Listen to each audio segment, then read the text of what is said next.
हमारे साथ एक मेहमान है, बहुत दूर से आया दिल्ली से, जिनका कोई परिचय की ज़रूरत नहीं है, फिर भी मैं आपको बोल देता हूँ। इनका नाम है विकास। ये डॉक्टर है, आप अस्थमा में काम करते हैं जी। तो आप ये बहुत दूर से आया हमारे जो यहाँ पे दायन इलाका है, वहाँ पे लोगों को प्री मेडिकल कैंप देने के लिए आए हैं। अभी हम उनसे और ज़्यादा जानेंगे इसके बारे में। सर, सबसे पहले चकमा टीवी में बात करने के लिए आपको धन्यवाद। सर, आप क्या कहना चाहेंगे, जो आप पहली बार अरुणाचल में आए, आप इनफैक्ट पूरी नॉर्थ ईस्ट में आप पहली बार आए हो, क्या कहना चाहेंगे आप इसके बारे में? बहुत ज़्यादा अच्छा लगा और मैं बहुत खुश हूँ कि यहाँ से जर्नी स्टार्ट हुई नॉर्थ ईस्ट की। I am very happy to be here and I am feeling very good. जी सर, हमारे यहाँ पे जो लोग हैं, बिकॉज हमारे यहाँ पे कोई बड़े मेडिकल नहीं है और कोई मतलब हमारे यहाँ पे मेडिकल की व्यवस्था कम है, तो कहीं ना कहीं हमारे जो लोग हैं एक अस्थमा का शिकार होते हैं, तो ये एक हमारे लिए लीडिंग कॉज है फॉर दैट नो। तो आप क्या कहना चाहेंगे लोगों को कि उसके बचाने के लिए, उससे बचने के लिए क्या करे जाए?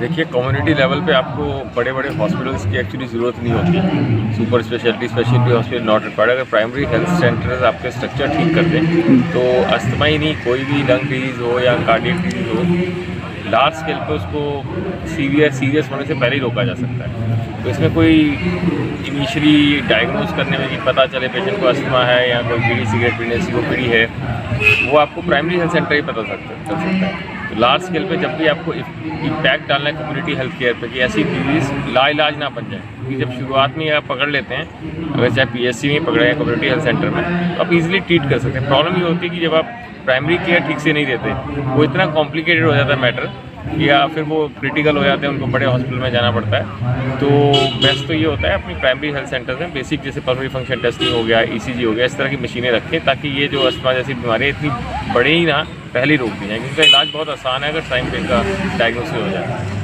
बचाव के लिए देखिए, एक बारी अगर अस्थमा के काफ़ी सारे फैक्टर होते हैं। कई तो होते हैं कि भाई किसी कारण से कोई एलर्जिक डिजीज़ है या किसी पोलन से या किसी प्रॉब्लम से, किसी पेड़ पौधों से एलर्जी, जो आप डिटेक्ट कर रहे हैं कि एलर्जी, तो एलर्जन से अवॉइडेंस करेंगे तो आप ठीक रहेंगे। मगर मोस्टली क्या देखा गया, पता नहीं चलता किस चीज़ से एलर्जी है। यहाँ पे तो खैर पॉल्यूशन की भी उतनी प्रॉब्लम नहीं है, तो जेनेटिक्स भी प्ले करती है रोल।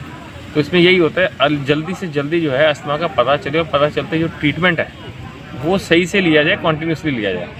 सबसे बड़ी गलती जो लोग करते हैं, जैसे सपोज अस्थमा आपको बता भी दिया अस्थमा है, तो जितनी देर बीच में जो सिम्टम है वो कभी कभी आते हैं, बीच में बिल्कुल ठीक रहता है, एकदम से अस्थमा का अटैक आता है, तो वो सिर्फ उसी टाइम ट्रीटमेंट लेते हैं जिस टाइम अटैक आता है।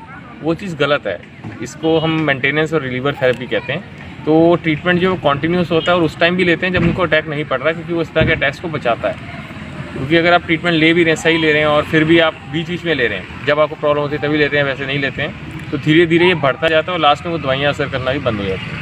तो प्राइमरी अगर आप केयर अपनी ठीक से करेंगे तो अस्थमा ही नहीं, कोई भी लंग डिजीज़, कार्डियक डिजीज़ जो है वो इनिशियली आपको रोक सकते हैं। बहुत ही हेल्पफुल जानकारी है सर हमारे दर्शकों के लिए। और हम चाहेंगे, अभी हमारे साथ उत्तम चकमा जी भी है, जो विकास सर को लाया है यहाँ पे बहुत दूर से। सर थैंक यू हमारे दर्शकों की तरफ से भी।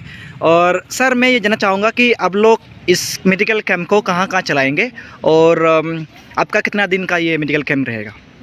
दीवान मेयो सर्कल के अंदर कम से कम वहाँ 10-12 गांव है जो एक और नदी के उस पर बैल से जुड़ा है। उसके अलावा और दूसरा जो प्रोग्राम है हमारा दायन में है, जो 30 तारीख को होने वाला है, इसमें कम से कम 10 से 15 गांव जुड़ा हुआ है।